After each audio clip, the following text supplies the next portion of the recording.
Hey, it's Chronologically Gaming, the only channel that's perpetually retro because we're playing every video game in order of release. Sorry about the opening, so essentially we had an emulator that decided to crash right before we started the show, and so I just decided to do some testing, get a little behind the scenes, I guess. Let's go back to 1982.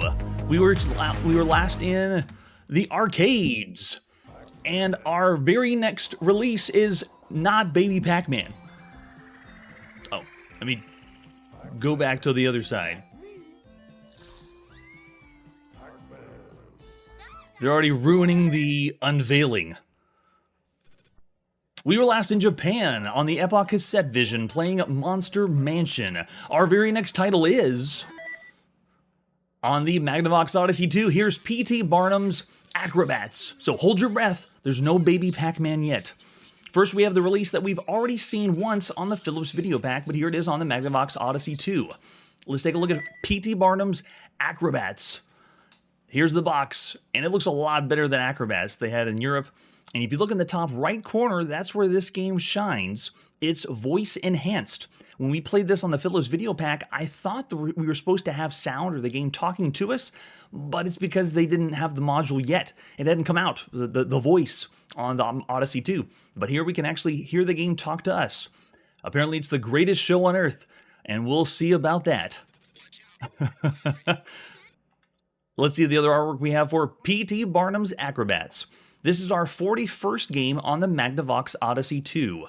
And we saw Jumping Acrobats in 1981, so it's essentially the same game. I just want to see how much talking or how much of the voice module it uses. There's the cartridge we're going to pop into play.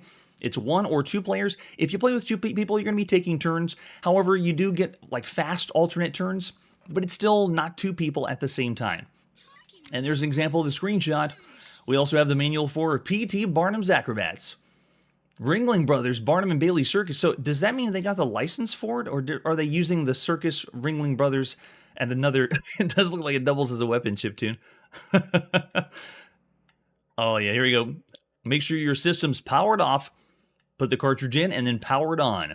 We've been seeing that with manuals since the 70s. So if you do the single player version, you can push 0 at the key on your keyboard. And this looks very familiar because this is essentially another one of those breakout variants, the clowns or circus games. We've been seeing quite a bit of those. We begin in the big top, and you're supposed to just move left and right, popping all the balloons. This was all the rage back in the 70s when we saw circus for the first time. Yeah, so this is the 15th game we played that is essentially clowns or circus. There's our Magnavox Odyssey 2 joystick. 8-way directional control. Doesn't quite play as well as the Atari VCS joystick, but still works pretty well. I know, right? We haven't seen one that really has topped it yet. Nice. So it shows you examples of how to play the game. We're going to be using the seesaw to bounce our acrobats back and forth. Hopefully there'll be lots of crunching noises and people dying, because that usually happens a lot with this. There's the points scored for whenever you play the game. And if you score over 999 points, the counter resets and starts over at triple zeros, if you get that many. Very nice. I really like the Odyssey 2 manuals, how it looks very neon. And if you play a single-player game, you got a few different game variations of where the balloons are going to go. So not too many variations, but it does give you a little bit of things. If you do play a 2-player game, you can do an alternate play where you use up all your lives and then switch turns, or you switch after every time you come down. So it's more of a quick, let's take turns with the seesaw back and forth. Very nice artwork on the Odyssey 2. So there you go. There's our game variations, all the different buttons you can push on the keyboard to do single player or double. So it has moving balloons, no shield, stationary, random. So just what are the balloons going to be doing, and if there's a shield to be blocking you. We'll be playing single-player modes because if you play 2-player mode, you're essentially just going to be taking turns with someone else. All right, without further ado, let's pop in and play P.T. Barnum's Acrobats. This is Jim Butler, published by North American Philips Consumer Electronics. It's October 1982. All right, so what we're going to do first, pull up the keyboard, and I'm going to go with game mode 0. Nice. So I'm moving left and right, moving the joystick, and it... Yes, and it's already talking.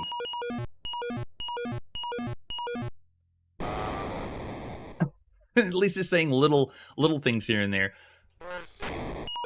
Have mercy. Very, very muffled. When we played KC's Crazy Chase, I think KC sounded a little clearer than this one. Oh, no.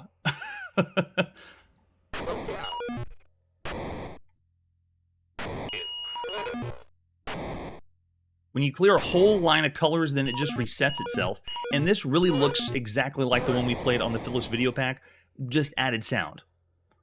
I don't see any... Well, I do notice that when we played on the Philips Video Pack, the balloons were square-shaped, and here they're circular.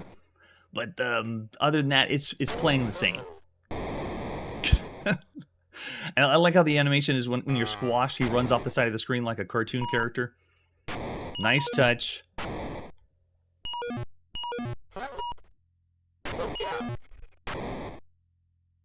And they added the element that if you hit the right edge of the seesaw, your character flies really, really high up in the air. It's almost like whenever you play Pong games and the games add English depending on where you hit on the paddle. That's what it feels like.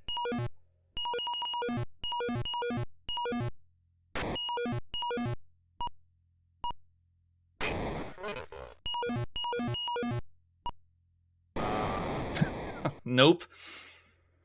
This one marks our 58th breakout clone or breakout variant we've played on the show across all platforms.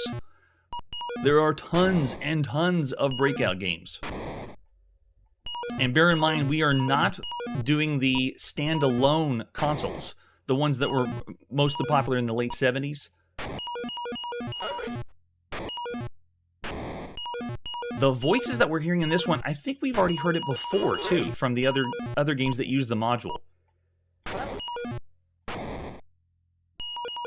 But if you consider this more of a Pong or paddle style game, this one is the 110th Pong or paddle game that we've played.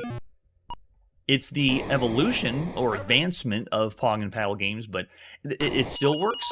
It's fun. Still having a blast in 1982. So the best way to play this style of game, or Pong or paddle game... Oh, let's keep going. Especially if you're going to play on home consoles, would be, of course, Breakout and Super Breakout on the Atari VCS. Warlords, big one on the Atari VCS. Breakaway on the Emerson Arcadia 2001. Oh, that was a good combo there. Fireball on the Atari, and that's part of the supercharger that uses a cassette. So there's lots of competition that this one is going against for the other games you could be playing on other home consoles. There's also a more obscure one like Syracuse that's available for the Philips Video Pack. That one had... Can I get this to go? How am I gonna get it to go to the other side? I guess I need to do a smaller bounce and not let it go. Or just die and let him smash. For straight-up circus and clown games, since this one's the 15th, the best ever circus and clown games we played so far has been Clowns and Balloons on the Atari home computer, Circus, which you could play on the Atari VCS, and then Clowns on the Commodore Max machine, which was really good for an arcade port, and then Circus and Clowns on the TRS-80 color computer, which is not the same as the other Circus and Clowns game. And then they also had Brickyard and Clowns on the Bally Astrocade. So there's already a lot of games that play like this arcade classic. Yeah, a very solid port, especially for a home console. And to have the voiceover, it really doesn't add too much to it. It's more just quaint. You hear the game talking to you, or it says things to you whenever you die or crash on the ground. It's kind of cool. So there's a taste of P.T. Barnum's Acrobats. Now, this is the 4th game that utilizes the voice. Thanks, Wizard of Odyssey. After Type and Tell, Casey's Crazy Chase, and Nimble Numbers Ned. Of all the games you could play right now on a home console, the voice is kind of quaint, but I'd still say this is around the average range. And out of all the games you could play across all systems, and especially since we're rating this on all consoles, I'd say it's around the average range. I'm going to go 2.5 stars of all the games you could play right now. It does have a few variations, but there are better Circus and Clowns games, and there's better Pong or paddle style games that you could be playing. So looking over the chat, I see a lot of averages too. 3 stars and even a 3.5. Oh, solid 3.5 of all the games you could play on a home console. I wouldn't be as kind because there's a lot of other titles that are even better playing games than a Pong or paddle style game. So I'll say 2.5 stars at this point in 1982. All right, and without further ado, now let's finally go to the arcade and play some Baby Pac-Man. And over there on the left is the Pac-Man cartoon that you're watching right now in 1982. Yes. Let's take a look at the advertisement flyer for Baby Pac-Man, which doesn't make sense. Is it a baby? Is it a man? Why do they put Baby Pac-Man on there? This one is a bizarre one. This is the very first time we're going to get a video game and a pinball game in one. Flip with the advertisement over on the back. Baby Pac-Man's not so usually fun. It contains helpful hardware package because this one, now, we haven't really done any physical pinball games. There hasn't been actual pinball games that we played here on the show. We only do video games. This one we're making an exception because it is pinball, but it is video game. And I'm not really an aficionado on pinball. I am aficionado on video games. This one is the very first video game and pinball hybrid. Yes, package, new vertical cabinet. They really should be selling the fact that it's a video game mixed with a pinball cabinet. It's amazing. Yes, to my knowledge, this is the very, very first one. What is that, the stork that brought Baby Pac-Man to life? Oh, man. And here's another advertisement showing off the arcade cabinet. Along with, look over the top left, that's what the display looks like while you're playing Pac-Man. And then down below, that's the pinball that you're gonna be that you play. And it really is pinball. It is physical pinball. So we're gonna be doing a few tricks to be able to play this one over on the show. So there's the control panel. It has the 4-way joystick like you're going to play a Pac-Man game. And from here, everything looks like a normal Pac-Man game. The only difference is the 2 buttons that you'll be using as the flippers for the pinball. Yeah, no, did Granny and Gators come out second, or was this one the true first one? Since I'm not the pinball aficionado, I can't say with clarity. There's our arcade marquee for Baby Pac-Man. An example of the full system. Now, this came in 2 different ones. There was a larger one, and there was a more upright one that looked more like an arcade cabinet. There's Baby Pac-Man. I love it. So here we go. There's the there's the arcade cabinet from there. All right. So we also have the manual or the instructions for the operator. Now, I would be hard-pressed to find someone that would want to set up a pinball/video game right now because this was already a pain to get set up and emulate here on the show. But after all the inspection, how do you play? 1 player is posted for 1-player game. Pinball is put in play using the right flipper button. The game awards all points earned by the player. Play again 1. Tilting the game results in loss of a Pac-Man. Yeah, you're not supposed to tilt the game. Slamming the machine results in loss of the game. Yeah, don't do that either. Did they explain the way to play? Because they showed the right flipper in turning scores over. Players 1 again and the high scores. Slamming the machine, drop targets in. Yeah, this one gives you some general information of how to play the game because it's meant to be for the operator, how to set up the system. And then, yeah, there's the assistant. Okay, here we go. Yeah, this is it. The playfield features for Baby Pac-Man. There's an energizer that doesn't appear in the maze until you do something on the pinball cabinet first. You have to spell Pac-Man, knocking down drop targets on the pinball table. Once you do that, then you'll get energizers that'll show up on the Pac-Man video game up top. You can also spell fruits using the pinball and then spell tunnel. And then this one breaks down the different things you can do with pinball while you play Pac-Man. So there's the different maze features that to play the game. You still have to collect all the dots, just like in Pac-Man. And the maze looks pretty simple. Like if you just had the game by itself, it's not a big deal. It's the fact that it's blending the video game and the pinball together. It's incredible. And then they got some special switches in the back. That's all I was going to show for the manual. All right, let's pop in and play some Baby Pac-Man. So this one is October 10th, 1982. Yes. Oh, we get some Pac-Man music too. So you're starting at the top with a 4-way joystick. I'm moving Pac-Man around, and you're just collecting the dots as usual. Now, if you look at the top, the pinball or the Pac-Man maze doesn't have any power pellets. But watch what happens whenever I'm badgering the ghost right here. But as soon as you go down, look, it lights up and it starts pinball. And now I'm using the flippers to flip the pinball and get the game to, so it's actually like you're playing real pinball. And how you perform by getting the drop shoots, the ones at the top, that determines if you get energizers to show up. And I like how the screen keeps going. Like, this would be a really good way to show the like cutscenes for Pac-Man on the top. Yes, and the maze is so difficult. I feel like the AI, whenever I'm playing against the ghosts, they are really on top of me. Look at that, they have the animation, cut into the next scene.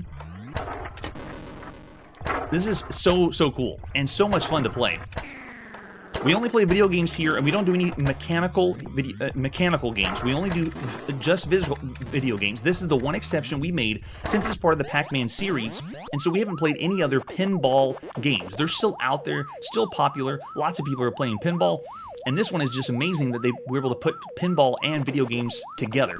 So I'm trying to get this ghost to not follow me, but notice how whenever you play, the ghost seems super intelligent, and I'm talking even better than Pac-Man Plus.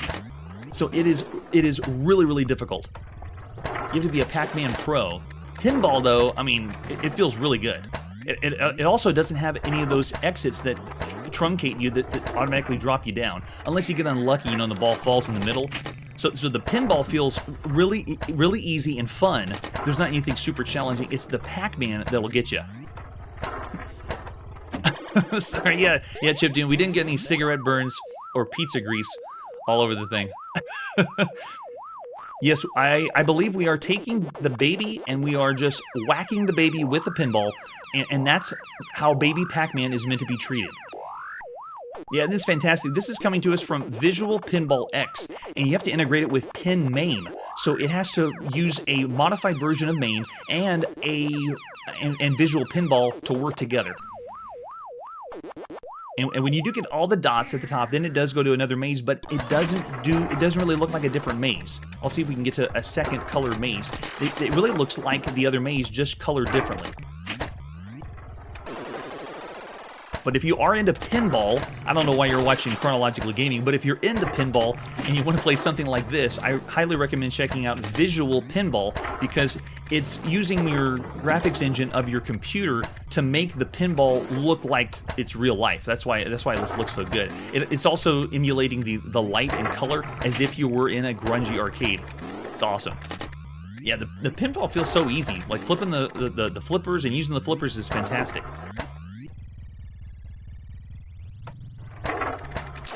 Yep, and I love the physics too. It feels too good. So just imagine the pinball's real. We're not playing this on a video, because we have played video pinball since we've started the show. Of all the games we played at this point across all categories, this is our 22nd pinball game. But all those were video pinball. Like the first one we ever saw was Pin Pong in October of 1974 by Atari. And that was not real pinball. This is real pinball. Yeah, I also like how it does the sound effects of the ball bouncing around. Nice, we got all the ghosts on that one. And so we're making our way around, trying to see if we can get all the dots. And the better you perform unlocking all the lights on the pinball section makes it available for you to use power pellets up on top.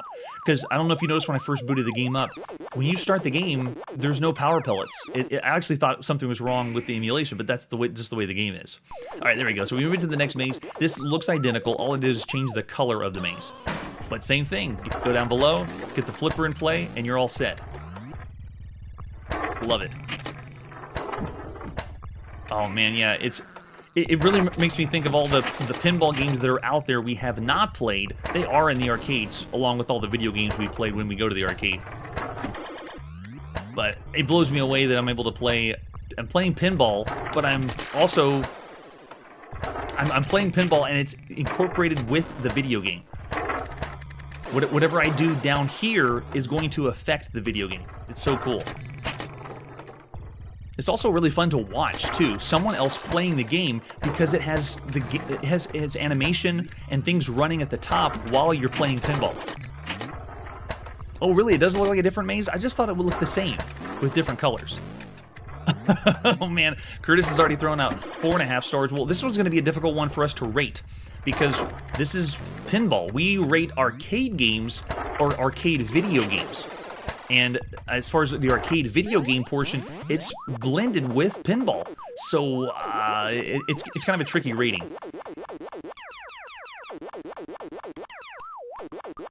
And the sound effects feel just like Pac-Man. It plays just like Pac-Man at the top. And in fact, we've already seen quite a bit of Pac-Mans up to this point.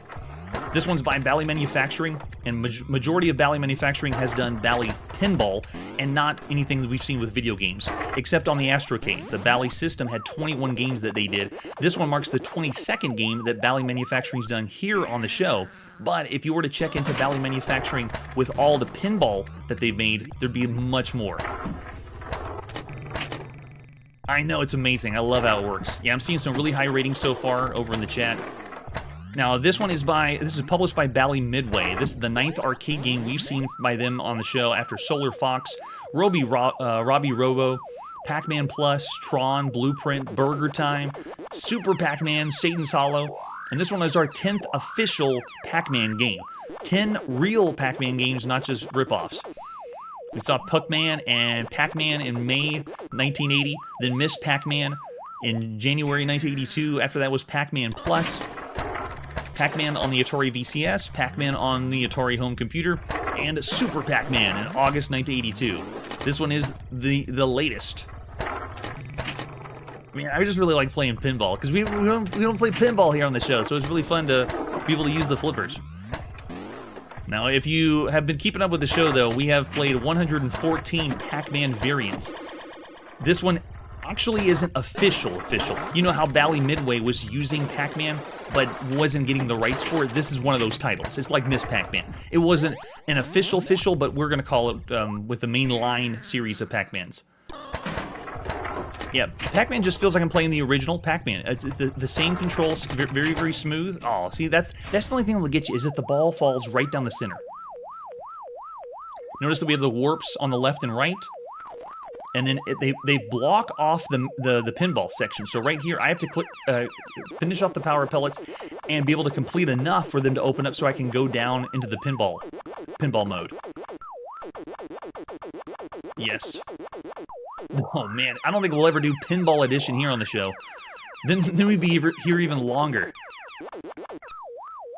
So right now, see, the AI is so smart. I really like how intelligent the AI is, that if I'm moving around the maze and they anticipate my movement and they actually gang up on you more than any other Pac-Man game we played so far. Even all the variants we played, the variants don't have the AI with this level of intelligence. It's even harder than Pac-Man Plus, and that already was pretty difficult. Well, they already explained in the manual, if we tilt or nudge, then the whole thing's lost and our lives up. Yes, maybe Chiptune. I'm going to stick to only video games, because we got a lot of video games to cover. Oh, yeah. Alright, so now I'd love to know... Alright, so I'm going to go ahead and stop it there. There you go. That's Baby Pac-Man. A unique one here for the show. A very unique game that you could see in the arcade.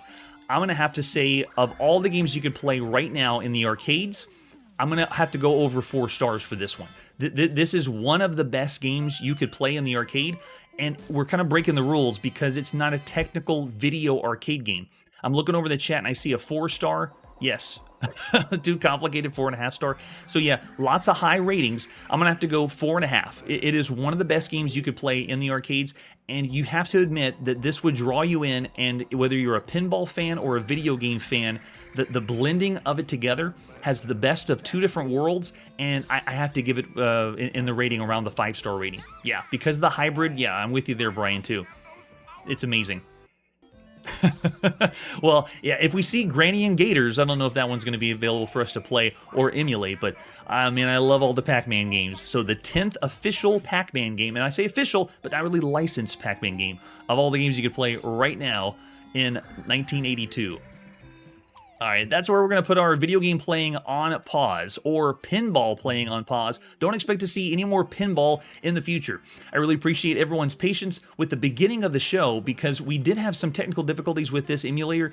For some reason, it decided to switch screens and decided to flip up the integration with PinMame and Visual Pinball. So I just said, you know what, I'm going to start the show because we got this new live format. I want to get the countdown going back so we can do some chats before the show, get ready and get pumped for Chronologically Gaming. And I just said, you know what, I'm just going to go ahead and do all the testing right before the show, but maybe only this once.